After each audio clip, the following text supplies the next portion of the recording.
ሰላም ከመይ ትኾኑ ክቡራት ተኸታተልቲ CMX ራሾው ዕለታዊ ዜና ስፖርት ሒዝናልኩም ቀሪብና ኣለና። ሰናይ ምክትታል። ትማሊ ኣብ ዝተኻየደ ጾታ ፍጻሜ ዋንጫ ኤውሮጳ እስጳኛ ንዓዲ እንግሊዝ ብምርታዕ ተዓዋቲት ዋንጫ ኤውሮጳ 2024 ኮይና ሎሞ ጋሕታ ኣብ ዝተኻየደ ዋንጫ ኮፓ ኣሜሪካ እውን ኣርጀንቲና ኣብ ልዕሊ ኮሎምቢያ ዓወት ብምዝጋብ ተዓዋቲት ዋንጫ ኣሜሪካ 2024 ኮይና እስጳኛ ነቲ ኣብ ምድባው ዲእካ ምሕላፍ ፍጻመን ዘካየደቶ ጾታታት ብዘይ ዝኾነ ፍጹም ቅላዕ ንሸውዓት ጾታታት ብምስዓርያ ተዓዋቲት ዋንጫ ክትከውን ክኢላ። እዚ ኸኣ ኣብ ዋንጫ ኤውሮጳ ሓድሽ ክብረ ወሰን ኮይኑ ተመዝጊብሎ። ትማሊ ምሸት ንዓዲ እንግሊዝ 2-1 ሰዓረት እስጳኛ በቲ ናይ ትማሊ ዓወት ተሓጊዛ ንራብዓይ ግዜ ተዓዋቲት ዋንጫ ኤውሮጳ ክትከውን ክኢላ ኣላ። እስጳኛ ነተን ቅድሚ ሕጂ ዋንጫ ዓለም ወሲደን ዝፈልጣ ጣልያን፣ ጀርመን፣ ፈረንሳን ዓዲ እንግሊዝን ከምኡ ኸኣ ንክሮኤሽያ ብምስዓርያ ነዚ ዓበት ክትጎናፀፍ ክኢላ። ብዘይካዚ ድሮዲ ዝበለፀ ተጻዋታይ ዋንጫ ኤውሮጳ 2024 ክኸውን እንከሎ ያሚን ያማል ከዓ ዝበለፀ መንእሰይ ተጻዋታይ ዋንጫ ኤውሮጳ 2024 ብምዃን ውድድሮም ዛዚሞም። ኣሰልጣን ዓዲ እንግሊዝ ጋሬት ሳውዝጌት ድሕሪ ጾታ ንጋዜጠኛታት ኣብ ዝሃቦ ቃል እስጳኛውያን ነቲ ዘርኣይዎ ጾታ እቲ ዓወት ከም ዝግብኦም ተኣሚኑ። ጋሬት ሳውዝጌት እስጳኛውያን እንኳ ሓጎሶም ነቲ ሎም ዘርኣይዎ ጾታ ጥራይ ዘይኮነስ ኣብ ሙሉእ ጾታ ኣዝዩ ብሉፅ ጾታ የማርኦም ኢሉ። እታ ትማል ዋንጫ ዝወሰደት ሃገራዊት ጋንታ እስጳኛ ልክዕ ከምታ ኣብ 2008 ከምኡ ኸኣ 2012 ዋንጫ ኤውሮጳ ዝወሰደትን ኣብ 2010 ዋንጫ ዓለም ዝዓተረትን ሃገራዊት ጋንታ ተመሳሳሊ ቅዲ ጾታ ብምኽታል ብዓብላልነት እያ ነዛ ናይ ሎሚ ዓመት ዋንጫ ተዓዊታትላ። እቶም ዊልያምስ በዓል መበል 22 ዓመት ያማል ከዓ በቐዳም መበል 17 ዓመቶም ልደቶም ዝነበረ እስጳኛውያን ተጻወቲ እቶም ኣብዚ ዓመት ኣዝዮም ደሚቖም ዝወፁ ተባሂሎም ክግለጹ ይኽእሉ እዮም።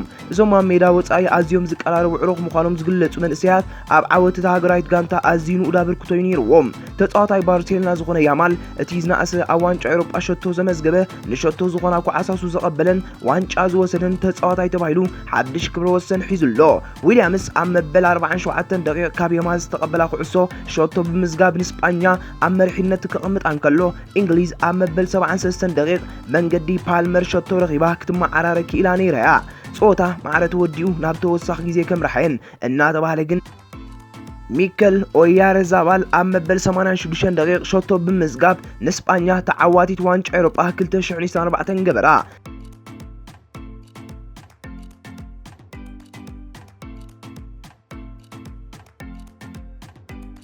ናብቲ ሎሚ ወጋሕታ ዝተኻየደ ዋንጫ ኣሜሪካ ምስ ነብል ኣርጀንቲና ኣብ ተወሳኺ ግዜ ኣብ መበል 112 ደቂቕ መንገዲ ላውታሮ ማርቲነስ ብዝረኸበታ እንኮሸቶ መበል 16 ግዜ ተዓዋቲት ዋንጫ ኣሜሪካ ብምዃን ሓድሽ ክብረ ወሰና መዝጊባ። ጸወታ ብሰንኪ ኣብ ኣፍ ደገ ስታዲየም ዝነበረ ዕግርግር ካብቲ ዝተሓሰቦ ብ80 ደቂቕ ደንጊዩ ተጀሚሩ። ሓለቓ ጋንታ ኣርጀንቲና ሊዮነል ሜሲ ኩዕሶ እናኸብከበ እንከሎ እግሪ ብምህሳዩ ኣብ ካልኣይ እብረ ምስ ተቐየረ እናነብዐዩ ካብ ሜዳ ወፂኡ። ንብዓቱ ግን ኣብ መወዳእታ ብዓወት ተደቢሱ። እቲ ብሰንኪ ኣብ ኣፍ ደገ ሜዳ ሃርድ ሮክ ዘጋጠመ ጽቕጥቅጥ ደንጊ ጀመረ ጾታ ትኬት ዘይገዝኡ ተዓዘብቲ ናብ ሜዳ ብምእታው ብዝገበረዎ ናዕቢት ጾታ ከም ዝተደናጉየ ኣካየድቲ ጾታ ሓቢሮም። ፖሊስ ብዙሓት ከም ዝኣሰሩን በቲ ምጽቃስ ዝተሃሰዩ ናብ ሆስፒታል ዝኣትዉ ከም ዘለዉ እውን ክፍለጥ ተኻኢሉሎ። ኣብ ልዕሊኡ ቀዳማይ እብረ ጾታ ምስ ተወድአ ኣብ እዋን ዕረፍቲ ኮሎምቢያዊት ድምፃዊት ሻኪራ ደርፊ ንኽተቕርብ ኣብ ክንዲ 15 ደቂቕ 25 ደቂቕ ብምውሳዱ ኣዳለውቱ እቲ መደብ ካብ ብዙሓት መቐፌታት ክበጽሖም ክኢሉ እዩ። ንኣርጀንቲና መዕወቲ ሸቶ ዘመዝገበ ማርቲነስ ብሓፈሻ ኣብ ዋንጫ ኣሜሪካ 2024 5 ሸቶታት ብምዝጋብ ተዓዋቲ ወርቂ ጫማ ክኸውን ክኢሉ። እቲ ክሳብ ወዲ 34 ዓመት ዝኸውን ምስ ሃገራዊት ጋንትኡ ብምዃን ዝኾነ ዋንጫ ክዕወት ዘይከኣለ ሜሲ ግን ኣብ መወዳእታ ዝረሓሶ ይመስል። ኣብ 2021 ተዓዋቲ ዋንጫ ኣሜሪካ፣ ኣብ 2022 ተዓዋቲ ዋንጫ ዓለም፣ ሕጂ ኸኣ ደጊሙ ተዓዋቲ ዋንጫ ኣሜሪካ 2024 ክኸውን በቂዑ። ወዲ 37 ዓመት ኮይኑ ዘሎ ሜሲ ኣብቲ ኣሜሪካ፣ ካናዳን ሜክሲኮን ብሓባር ዘእንግድኦ ዋንጫ ዓለም 2026 ምስ ሃገራዊት ጋንታ ኣርጀንቲና ኮይኑ ክጻወት ግን ብሕጂ ክውስን ምዃኑ ገሊጹሎ። ዓቕሙና ወደለ ይኸይድ ከም ዘሎ ዝግለጽ ሜሲ ኣብ ጸወታ ሓንቲ ሸቶ ክመዝግብ ኣብ ልዕሊ ካናዳ እንከሎ ሓንቲ ፍጹም ቅላዕ ከዓ ኣብ ልዕሊ ኢኳዶር ከዓ ስሒቱ።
ዝኸበርኩም ተኸታተልትና ንሕጂ ሒዝናዮ ዝቀረብና መደብ እዚዩ ነይሩ በተዘቕረብናያ መደብ ሓበሬታ ረኺብኩም ክትኮኑ ተስፋ እንዳገበርና ብዛዕባ መደባትና ዘለኩም ርእቶ ኣብ ናይ ኮመንት ቦታ ክትጽሕፉልና ብትሕትና ነዘኻኽር ዝቕጽልን ሓድሽን እዋናውን ዜና ስፖርት ኣብ ሰዓት ክበጽሐኩም ድማ ሳብስክራይብ ሼር ላይክ ኣይትረስዑ እንዳበልና ብምክታልኩም ኣዝና ነመስግን